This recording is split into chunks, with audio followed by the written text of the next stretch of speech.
Depuis l'année dernière, un projet de loi portant sur la promotion et protection des albinos est sur la table des députés pour examen et adoption. Aujourd'hui, ce sont des milliers d'enfants qui sont atteints d'albinisme.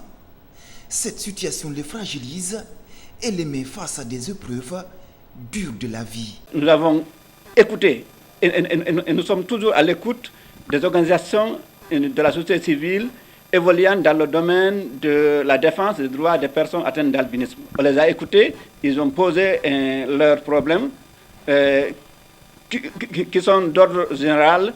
Pour eux-mêmes, ils sont conscients que le département est en train de se battre pour l'adoption de cette loi. Une fois cette loi adoptée et mise en œuvre, on trouvera des solutions adéquates aux problèmes liés aux droits des personnes atteintes d'albinisme. Nous savons que vous n'êtes pas des personnes handicapées, mais vous êtes des personnes très vulnérables. Parce que dans la nature, on vit dans la nature. Et notre pays, il fait chaud. Vous avez besoin de protection, vous avez besoin d'appui, afin que vous puissiez conserver votre santé. Donc nous œuvrons pour vous aider.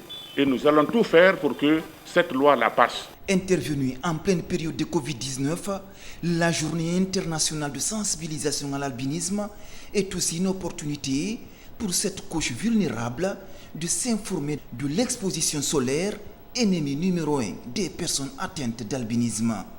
Ici, ce sont des albinos qui parlent aux albinos. Avec leur peau, ils comptent briller de mille feux. D'où le thème de cette année, fait pour briller. Ils aspirent désormais à être des étoiles filantes au sein de la société. Alors cette journée vraiment est une journée de joie, de plus d'opportunités pour nous de faire passer un message de sensibilisation à l'endroit des parents pour qu'ils prennent en charge la situation de leurs enfants, et les protéger surtout contre les rayons solaires, mais aussi les mettre à l'école pour une éducation pure et simple, vraiment très efficace. Nous avons assez de nos frères et sœurs qui sont atteints de cancer, qui ne savent même pas qu'ils sont atteints de cancer, par faute de consultation dermatologique. Mais aussi, il y a aussi des problèmes ophtalmologiques que certains en ont. Il faut vraiment faire des consultations ophtalmologiques pour pouvoir vraiment dénicher les problèmes au niveau des yeux des personnes atteintes d'albinisme. Mais plus loin, nos frères et sœurs, beaucoup ont fini les études, ils sont diplômés, ils sont sans emploi. Ils sont sans emploi et pourtant vraiment ils ont des potentialités qu'ils peuvent vraiment mettre à disposition de la fonction publique, mais aussi des sociétés privées.